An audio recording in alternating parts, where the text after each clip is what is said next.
It's on air. All right, so let's hope this is going correctly. Yes.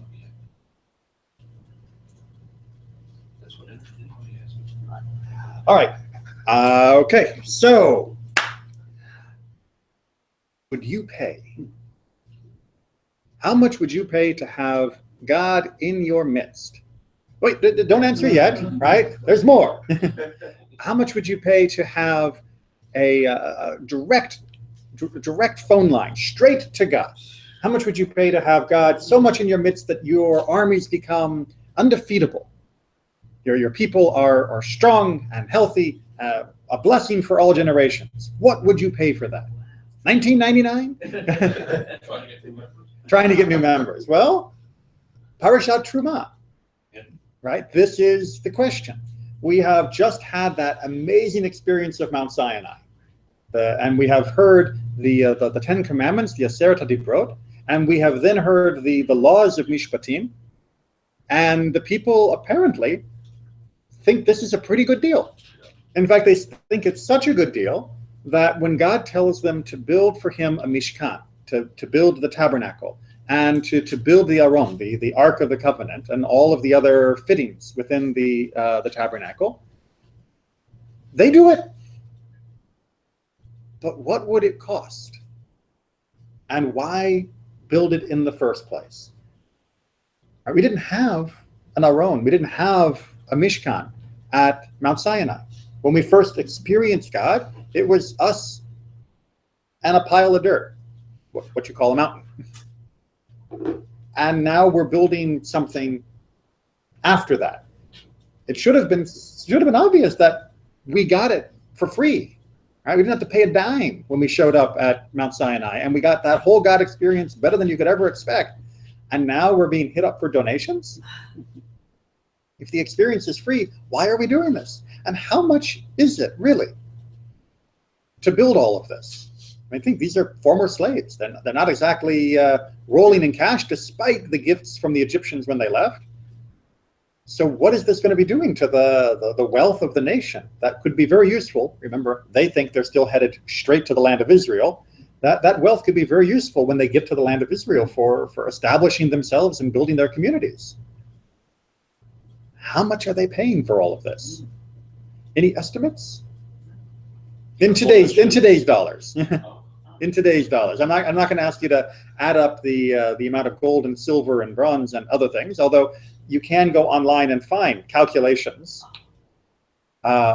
which is what I did, to come up with the rough figure of what this would cost in today's dollars, not counting artistic expertise, right? This isn't for paying for labor. This is raw materials. Just raw materials. I would say priceless. Priceless. Yes, but his MasterCard also says, you owe us this amount of money. Right? They send you a bill. They send you a bill. So what would take a guess? A couple $100,000 to build all this? Millions? Yeah, probably somewhere in the $20 to $30 million range, because of the gold especially. And that's on the conservative side. That when it comes to building the top of the ark, the Torah never exactly says whether the ark cover is solid gold or whether it's wood with gold around it like the rest of it. Most people who are using logic say that it must have been built just like the main box, which was wood with gold on all sides. But they're small. They're only like a few inches high. And we'll look at some pictures that have some other depictions, but probably a few inches high at most. But if you made the whole lid solid, it would literally be a ton of gold, 2,000 pounds, to have a slab of gold that big and that thick, which presents a few problems. One, how do you carry a ton of gold, right? A few guys on a pole. What are the poles made out of?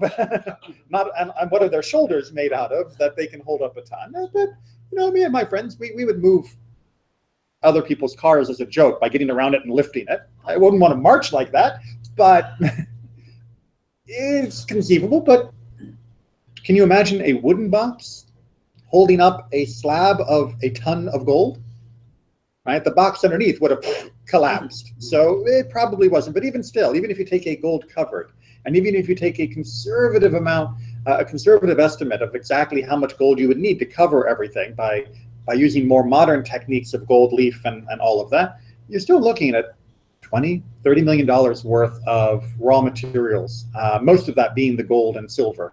The wool and other things are not quite as expensive, and the gems are in small enough supply that they're not too expensive. It's not like we were putting jewels on everything. No bedazzling here. That's a huge price tag. Let's look at the details of exactly what they were doing, and then we'll look at why they were doing it.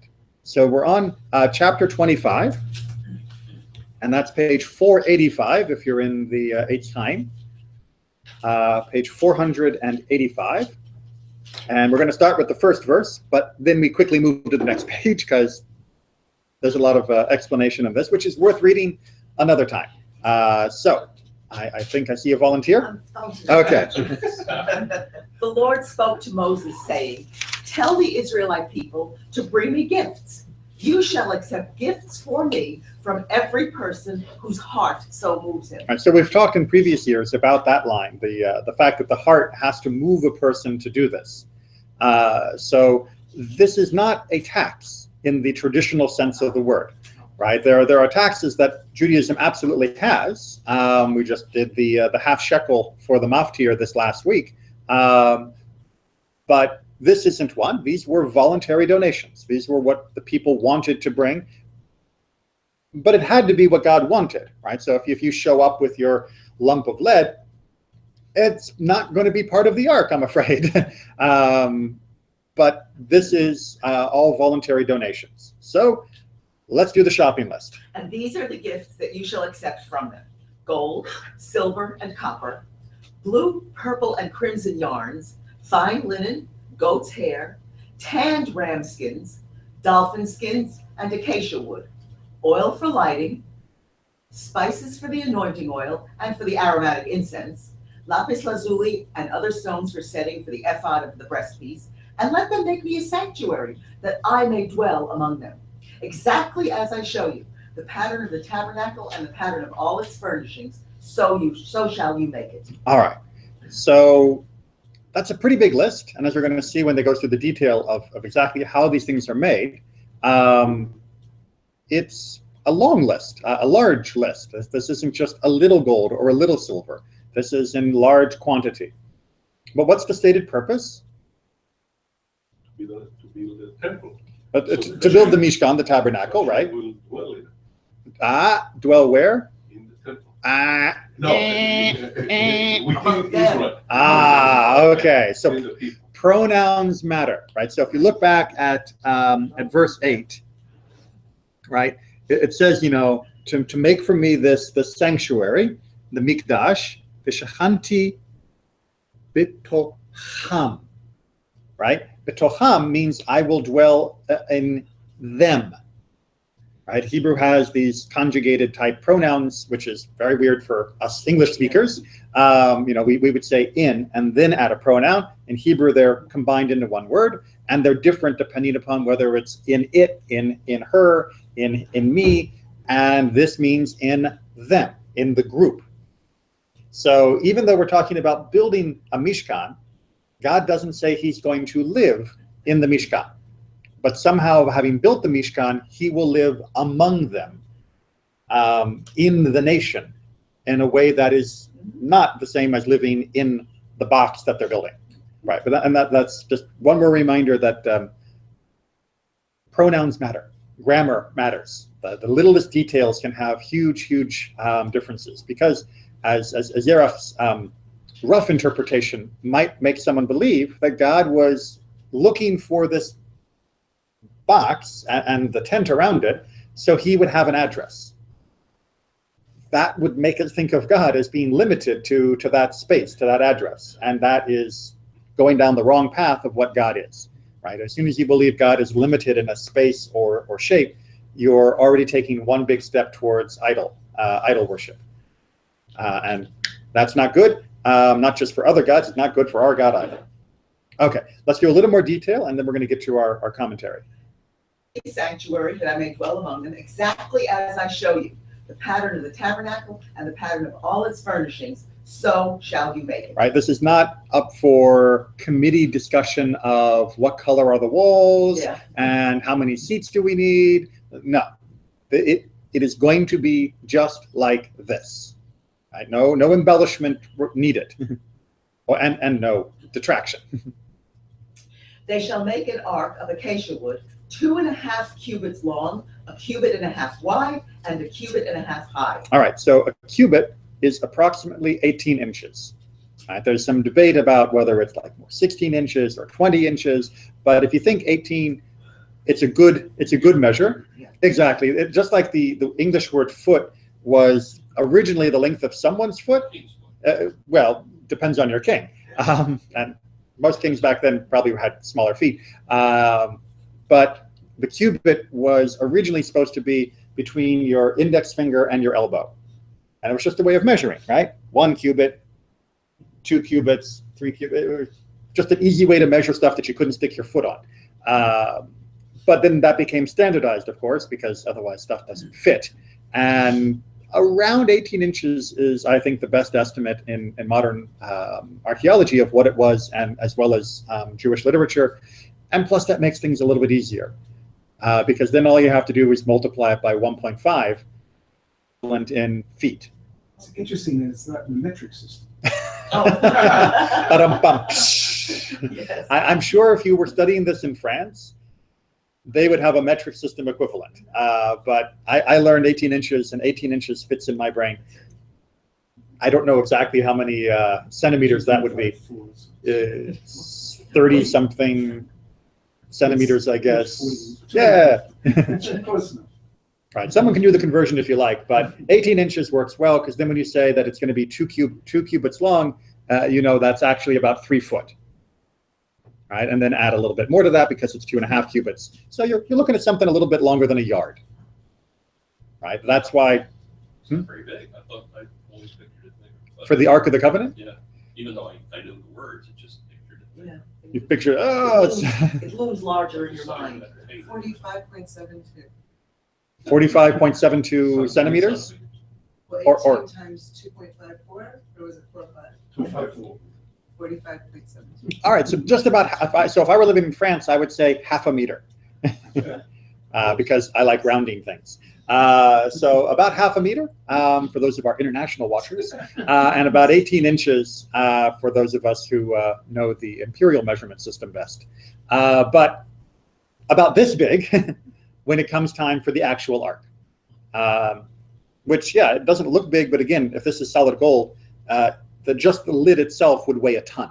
So it probably doesn't want to be much bigger than this. Gold is dense, just like lead. So that's why they kept trying to convert lead and gold. Okay, so we've got this modestly large box. Overlay it with pure gold. Overlay it inside and out, and make upon it a gold molding round about. Cast 4 gold rings for it to be attached to its 4 feet, 2 rings on one of its side walls and 2 on the other. Make poles of acacia wood and overlay them with gold, then insert the poles into the rings on the side walls of the ark for carrying the ark.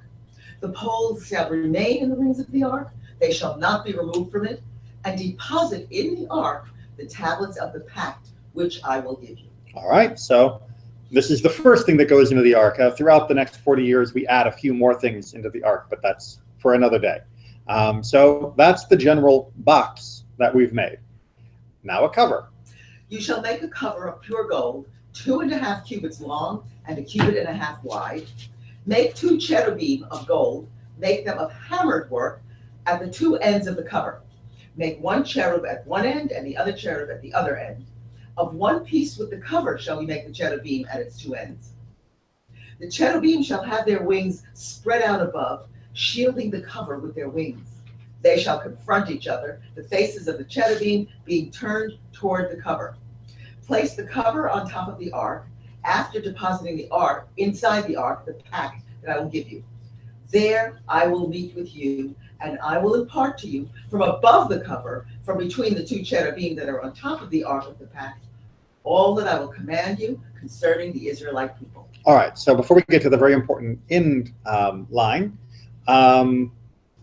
you can see why there's some debate about whether the cover was made of solid gold or not.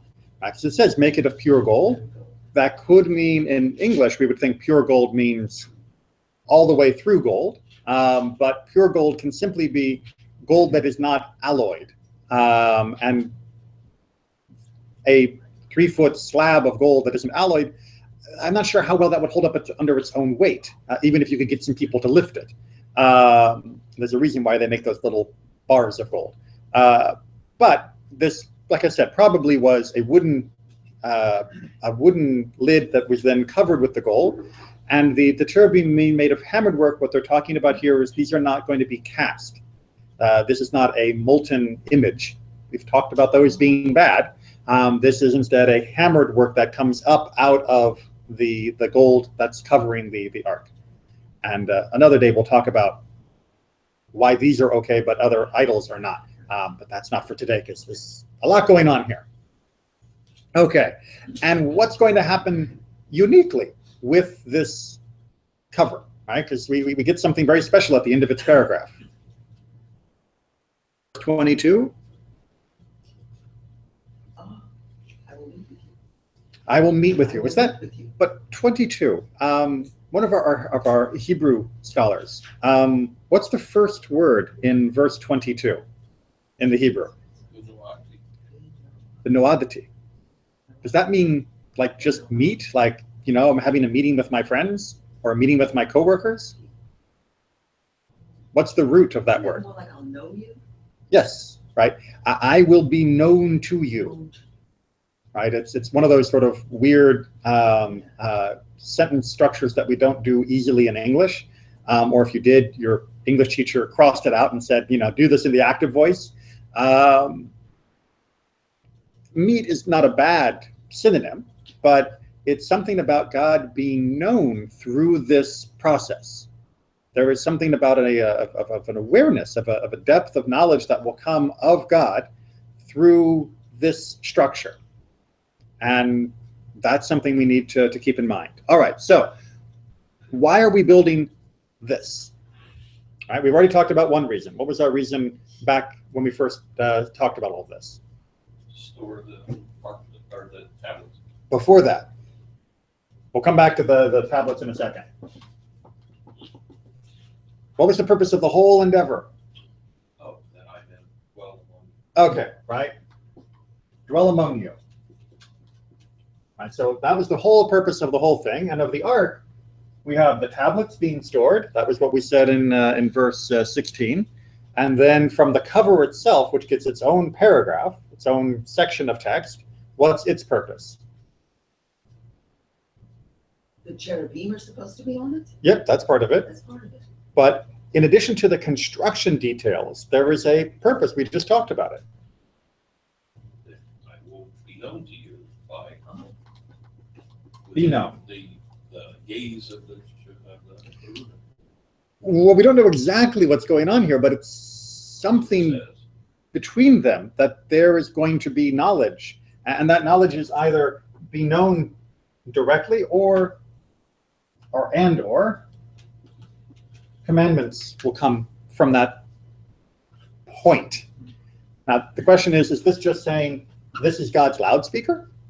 And at that point is where the commandment will emanate, as though God needs that to be able to be heard? Or is this simply saying that this whole construct is creating a particular relationship between us and God where all of this becomes possible? Well, not that I want to jump ahead, but forgive me if I do. We have just come from being slaves in a world where they're pagan. They have idols to worship. The way they worship is to know, to see a God in front of them, to see something. Now you take these people out, and I think that because of the world they live in, they really need to see something, to look at something. Because if you say, your God's up there in the clouds, just believe me. Even if you and then you try to tell the rest of the world that, they'll say, these are a bunch of crazy people. We gotta, right? we needed something because of the world we lived in, something concrete Mm. to draw our attention, because otherwise I don't think he would have, these people would have lost the knowledge that they had at Mount Sinai if they didn't have something to point to. Being human and being, that's the way the world was at that time. Right. So the idea of losing what they had at Sinai, I think, is a very real concern. Mhm. That there was an experience at Sinai, and they wanted to hold on to that. And for some reason, which we're going to get into our commentary on, this was considered to be a good way to help carry forward that experience of Sinai. But it is a little bit of a head scratcher of why this would work.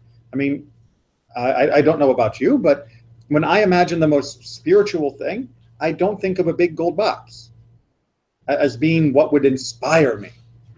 And yet, this is supposed to be its job. But you know God's words are inside that box, because if you really needed something to inspire you, you would make a statue of God, and he'd have his hands up over, and you'd see statues, because that's how things were then. Hmm. But we can't make a statue. One of those words said, don't do that. Yeah. That was all So- one of those commands. Yes. Laura, did you have something to add to that? Just noddity, isn't it the same root as that? Also witnessing something? I don't know. It's the same word as yodea, meaning to know. But I don't know whether yodea and ed come from an earlier, shorter root of because you know you are witnessing. That would certainly be plausible. But I don't remember ever seeing that word, what an etymology chart to show the connection. The way we understand, the way that we want to try to translate this Right. Hebrew word, maybe embodies that witnessing in the thought of what that feels like when you use the Hebrew word, Right. That certainly is true. Yes. even if it's not the same. Exactly from the same root origin. Yes. All right. Let's see what Rashbam says about all of this. Still okay on me? So yeah, we got some lovely pictures. I know a picture's worth 1,000 words. You can also see many different artists have had very different ideas of what this looks like. Oh, wow. Oh, I got the Raiders of the Lost Ark on the back. I know it's. Oh my gosh. Okay, so let's see what. Where are all of these? What's that? Where are all of these? Oh, these are all just different artists' renditions of what they thought it looked like. If you type in Ark of the Covenant into Google image search, Oh my gosh. you can get even more wild interpretations than these. These were ones that I felt were at least somewhat kind of within maybe, but yeah, you can get some pretty wild These are interpretations. there's someplace in the world. Oh no, most of these are computer drawings. Just computer. Yeah, most of these are computer or hand drawn. The one on the We haven't found the ark. well, it's in that government warehouse. Oh. Right, and then the one, of course, is the prop from Raiders of the Lost Ark, and then I forget where the bottom right on the back side is, where that one is, but that one I believe is someone made it. Where's the one for the church in Ethiopia? Not on the list, and doesn't look quite so golden. This is from Raiders of the Lost. Yes. That's what that one is. Yep. That looks like a something that's carried around in a Japanese. Oh, festival. Japanese shrines, yes. They still do have that whole box. In fact, as an aside, when I lived in Japan, there was a student who was a little eccentric, and he was a proponent of the idea that the lost tribes of Israel ended up in Japan. That's not an uncommon theory among some people. Not exactly a great theory, in my opinion, but what he would point to was, look, in the Shinto shrines, there's no statue, right? So therefore, that's similar to the way we have it. And he says, and what is the way of celebrating for many of these shrines? It's by carrying around either on wheels or by on shoulders these boxes that were representing the shrine. When I tried to point out that the shrines themselves were worshiping the spirit of this tree, the spirit of this river, the spirit of this mountain, that kind of sort of doesn't really fit with the whole there's one God thing. It doesn't work too well, but there are some similarities, which again, as we've talked before, should not surprise us too much. Human expression does tend to overlap in some ways without necessarily having a similar origin. Okay, Rashbam. The Israelites were so anxious to contribute that they did not wait until the high court organized all this, but they approached Moses personally, bringing with them so many contributions that Moses was forced to call a halt to this. Right, and that comes later on in chapter 36, where he says, enough, I've got enough, we can do it. Keep your money. This was also the reason that there was nothing left for the princes of Israel, the tribal chiefs, to contribute other than the gemstones for Aaron's breastplate and the various oils making up the oil of the anointing. When you see the list of what the princes bring, it's pretty schwach compared to this list. And that's because all the regular people brought it. So it's a nice little twist, though. What Rashbam is trying to say here is that the ark and the tabernacle, these were made by us. They weren't by the big donors. This was not just by the major guys. This was made with the pennies and the quarters and the dollars of the average Israelites that went into constructing this. And this exactly, there's a very nice grassroots feel to that. And I think, yeah, well, nicely said, Rashba. Nicely said. God commanded that the procedure should not be like the imposition of every man's contribution for the public charity fund, which was treated as a tax. Contributions were to be accepted only from volunteers. Right, because you might have thought, and I'm sure it was true in Rashbam's day as well as our own, that in order to get a multi-million-dollar project, you're going to need to twist a few arms to get the funds to make that work. And Rashbam is trying to say, not in this case. The people were so moved by the liberation from Egypt, the exposure to God at Mount Sinai, the wisdom of God's laws, that they were more than happy to give more than enough to build something that they believed would help them carry that forward among them and to help them know God even better as it went on. Make sense? Okay. Sforno. The word... Oh, sorry, this is still Rashbam, my mistake. Yes, I skipped. The word zot means that no substitutes for the materials listed would be acceptable. Even the kind of gemstones, pearls, for instance, not usable for Aaron's breastplate, were not accepted. All right, so someone shows up with a lovely, beautiful black pearl, right? Sorry, that's not what God has asked for. It's not that it's not worthy. It's not that it's not nice. It's not that it's not a valuable donation. That's not what God asked for. The only type of contributions that were accepted were those that in themselves would be used in the construction of the tabernacle and its paraphernalia.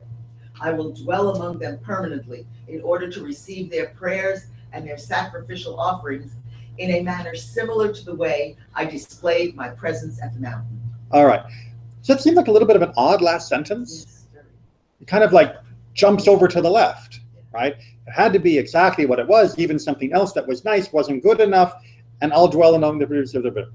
But what does it have to do with having the precise ingredient list? Well, if you can't even listen to the list of gemstones that he wants, how are you going to listen to all these commandments that he's giving you precisely and say what God says we'll do?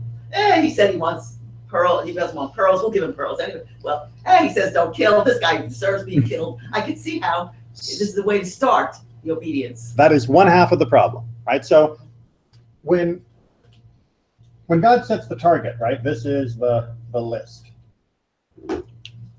There are two problems, right, when it comes to doing what God has asked. One problem is to do less, which is what Harriet's describing, right? God asked for gold, bronze will do, right? You shine it up, who can tell the difference, right? No one's going to come up and bite on the ark to see whether it's really gold. You can do a little bit less, right? You say you want dolphin skins, and we've had another discussion about whether it really means dolphin skins or not, but I'm pretty sure lamb skin would be plenty.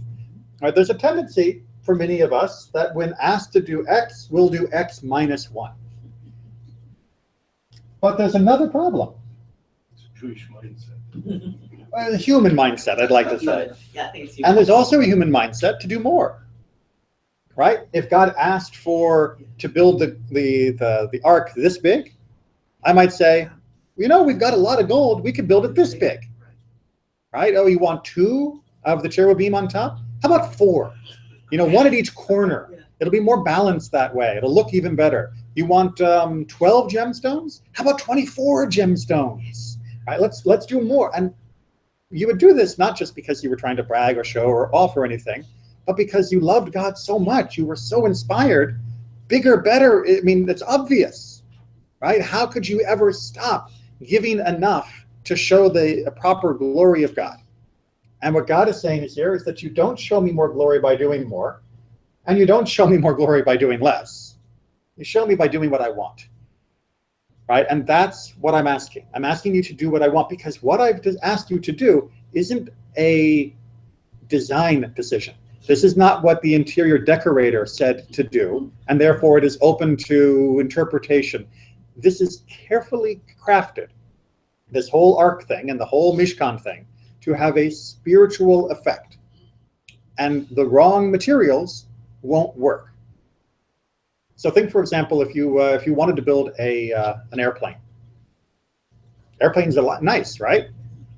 Well, you know, I want my airplane to be a special airplane. I want to make my airplane out of gold.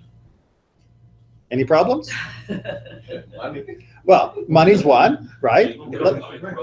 Yeah. What's that? You need a lot of engines. You need a lot of engines, and how well is that gold struts? How well are they going to hold up to the tension and the weight and, you know, the torque when you try to turn your? Not so well, right? Or let's imagine you're building something out of that's electrical, and you say, oh, I'm going to make every piece in of it out of a gold. Actually, some of it better be made out of silicon, because otherwise the gold's going to conduct the electricity, and you can't make a computer chip entirely out of gold, or it'll just short itself out. There are design specs here that are different than decoration. And although we may think of the Mishkan and we may think of the Ark as just being beautiful, impressive pieces of art, much the same way the cathedrals of Europe were designed to overawe and impress the peasants, another level of design that is happening here beyond just beauty. And that's what Rashbam is trying to get us to be aware of, that this construction, the precision, is not just about God's decorating choices. This is about something that will come in the accumulation of these parts, in particular, in this way, in particular, that will have a spiritual effect beyond just look at the pretty thing, right? Shiny. Good? Good. So Forno is going to try and take us there. Henceforth, my presence will be manifest between the two cherubs on the lid of the Holy Ark as part of the overall structure called the tabernacle. The author perceives of different degrees of holiness, just as the Kabbalists perceive holiness in the extraterrestrial world as consisting of spiritually progressively higher different levels. Right, so that's a basic Kabbalistic idea of different emanations from God and therefore different degrees of holiness. And he's saying the whole construction of the entire project is reinforcing the idea of degrees of holiness. And I'm running out of board space. We need a bigger board. Yeah. But if you think about it, you have the outer wall of the whole tabernacle, right? And then you're going to have the tabernacle itself, right? So this is the courtyard perimeter, and then the tabernacle. And then in the tabernacle, you have the Holy of Holies. And in the Holy of Holies, you have the Ark. And in the Ark, you have the spot between the two cherubim. And then you have the whole community around it. These are different layers of holiness. The further in you go, the greater the sanctity of the experience. Right? So standing here is not as holy as standing there. And standing there isn't as holy as that spot right between the two cherubim. So we are getting a lesson that there are such things as gradations of holiness from just the way this was put together. And then he goes on to explain. The outer structure, known as the format, visual image, lead up to the cherubs in the innermost part of that structure. The very concept of the tabernacle leads the intelligent viewer to conclude that hidden deep within it, God's presence must be manifest. All right, so let me try and unpack a little bit of what he's saying here. He's trying to say that if you just contemplate the structure, if you were to stand from outside and to understand the different pieces that were put together, this is like a giant visual aid that should help you automatically know, even if you hadn't been taught by Torah, that there in the center is an access to God's presence that is different than on the outside. Right? That's just what reason dictates, because of all the way and in photography they have a term leading lines, right? All the way this leads towards it and the different gradations of its construction and layout should be pointing you towards this concentrated focus right there in the heart. And that heart is going to be a way of knowing God that is different than outside of it. Onward for Sforno. The terrestrial tabernacle, if viewed as parallel to God's throne in the celestial domains, contain different sections of progressively higher levels of sanctity, which progressively restricted the type of people allowed to approach those levels. All right, so think for a second, right? You got to be just a regular person to be in the camp. And if you're a regular person, that's fine. But if you want to walk into here, you have to be in a state of ritual purity. But when it comes, for here, to get to the sacrifice, you got to be a state of ritual purity. But if you want to be in here, you're going to have to be one of the special clan of the Levi'im. And if you want to get into here, that's an even higher level. And if you wanted to get into here, that's Kohen Gadol territory only, right? So each level becomes a little bit more limited of who can move in that realm, right? It's higher and higher standard, if you will, of holiness for the people to operate in those circles. Yes?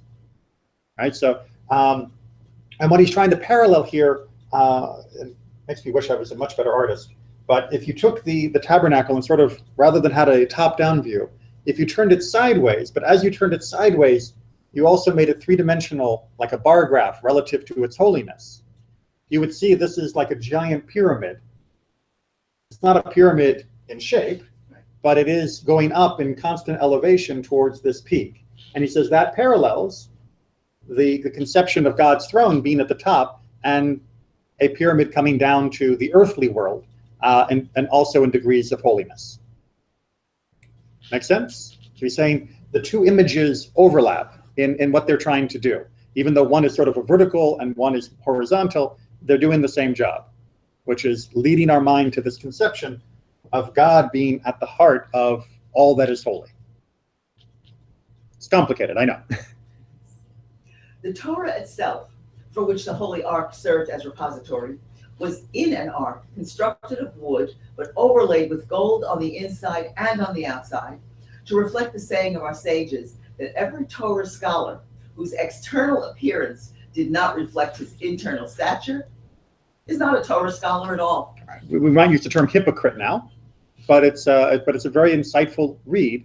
That answers a question. Why waste gold on the inside? Right? Why put the gold inside the box? Who's going to see it? Right? You put the gold on the outside where it's going to be impressive. And what he's trying to say here is we're learning something about what God wants from us by its construction. And it's not just God likes gold. It's the inside matches the outside, right? If you are a very, very pious person publicly, but inside you're a pretty horrible person, then you're not really a pious person. And vice versa. If inwardly you are devoted to God and of strong character, that should reflect on the outside, right? Don't go hide off in a corner somewhere. Let yourself be that person in public as well, right? The inside, outside should match. Make sense? All right, Sforno continues. The levels of sanctity in the tabernacle, beginning already with the courtyard around it, were not sealed off from one another, but on the contrary, were connected to one another all the way to the innermost sanctuary to demonstrate that sanctity is attainable progressively. It's one of the reasons I love Sforno. Yeah. Because he notices these details in a way that sometimes other commentators didn't bring them to light. And what he's saying is, even though Rabbi Neely drew lines, they weren't really lines. That's why I tried to use the image of a pyramid, right? It's smooth gradations going up. It's like in transmissions in a car. You guys remember what a stick shift was? The manual transmission, right? Where you go from first and then second, third, right? And there are jumps between first, second, third, and fourth, and fifth, sixth, whatever else you got on that. And those jumps are hard. So you're going to they're jumps. And nowadays in the continuously variable transmissions, the very fancy automatic transmissions, there are no gears, right? It's just a constant progression of how it distributes the power to the wheels. And No more gears meshing and then having to jump to another gear and all of that. It's just a big fluid bubble that's working very, very complicatedly to distribute the energy in a smooth progression. And that's what he's saying is happening here with holiness. It's not that there's a hard wall of holiness and it's 100 points of holiness on this side and 10 points of holiness on this side. You approach holiness through gradation, progressively. And that's true for us. As we seek to be closer to God, it's not about leaping to another level. It's about every act, every day, every moment, finding that little incremental increase that allows us to progressively get closer and closer. Right? God is helping us understand how to be with him by the description of this whole structure, which is it happens progressively. You don't think that holiness is going to happen overnight. Don't think changes in your life overnight. It's all progressive. And that awareness of God is also very rarely going to be like Mount Sinai, where you get the giant thunder and lightning and smoke and fire. Most times when we experience God, it's going to be a gradual increase of our awareness. And that happens only over time, progressively. Good? Good. Last paragraph. On top of the physical box containing the spiritual teaching, the Torah, there was placed a lid also made from pure gold, which symbolized the image of God. Not linked, but that's attached to the ark itself at all. Right. Notice, no hinges. No hinges. And then that was exemplified if you've all seen the movie Raiders of the Lost Ark, when they lift off the lid. Right? The ark doesn't open like this. The ark, the lid comes off. And Sforno is saying that's important, right? Between hinges and a lid, those choices matter more than just how we want it to look. The detached nature of this lid symbolized that at a certain level of holiness, there is no longer a physical bond with the human body, with the terrestrial domain, a domain which is essentially mortal. That is, requiring regeneration from time to time. Right? So the ultimate expression of God is contained within this point. I didn't draw a picture. This point between the angels, which is on the lid, resting upon the Torah. Right? And he says all of that matters. That whole structure is supposed to be reminding you of something, which is our life rests on the Torah, and our spiritual life grows from there. But ultimately, our life will lead us to an existence that is detached from this world. And that doesn't mean you all go off and become a monk. What he's talking about here is Olam Haba, the world to come. That ultimately our spirit will be like the lid of the ark. It will be detached from this world. And that is how we will eventually know God even more than we can know God in this world.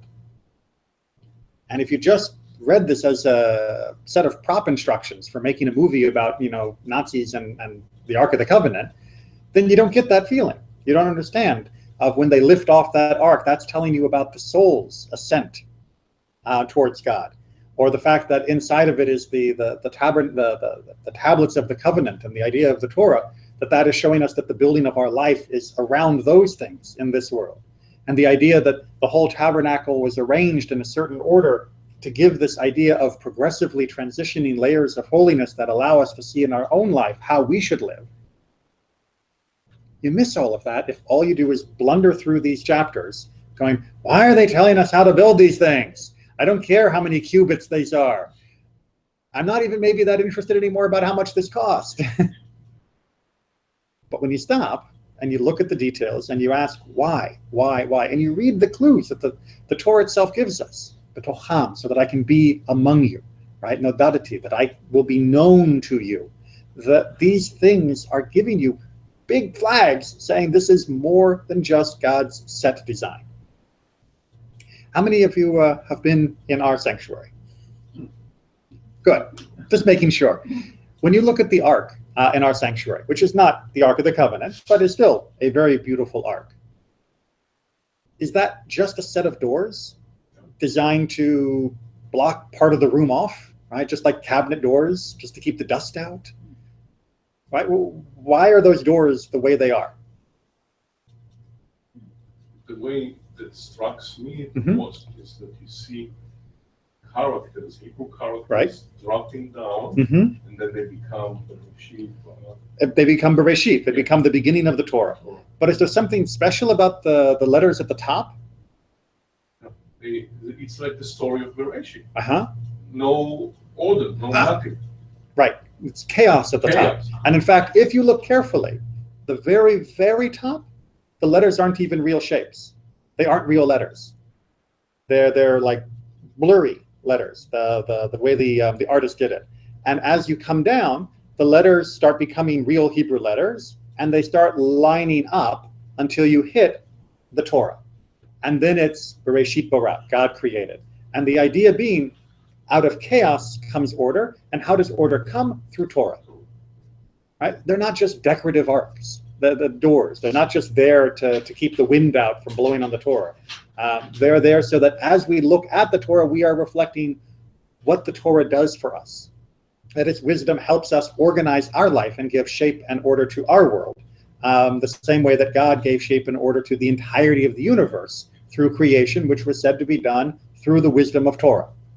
And they are representative of the Ark of the Covenant. I think, I don't think specifically, but I think what is, I don't know those doors in particular are, but the idea that has been held by Jewish artists and thinkers for a few thousand years is that the space in which we pray should be reminding us of the lessons of God, the lessons of Torah, the lessons of Judaism.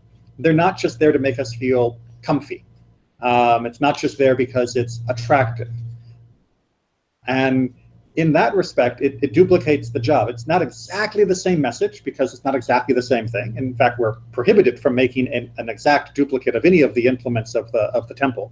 But it is supposed to do something of the same job, which is when you look at it, you think, you understand, you know more about God, about the world, about Torah, about whatever this was designed. That vision should come through. And when you sit in a sanctuary or when you look at a Jewish monument, you shouldn't be just appraising the artistic merit. You should be asking, what is the lesson this represents? What is the Torah inside of this piece of art? Because it's not just a piece of art. From the Holocaust sculpture in our sorry, what's that word? The courtyard outside, to the ark that's in our chapel, to every piece of Judaica that you've ever seen. Those that made them were letting the inspiration of Torah guide what they made, and they had a lesson to teach that was different than just, I like shiny things. Right? So when you see things within Judaism, don't just marvel at their beauty, marvel at the message, and marvel at the wisdom that still radiates out from them. Because sometimes that will reach us in a way that words don't. And that's not to say words are bad, and it's not to say that these art things are better, but each has their place of speaking to the soul. And we have to look for that conversation, or else we'll miss it. Good? Good.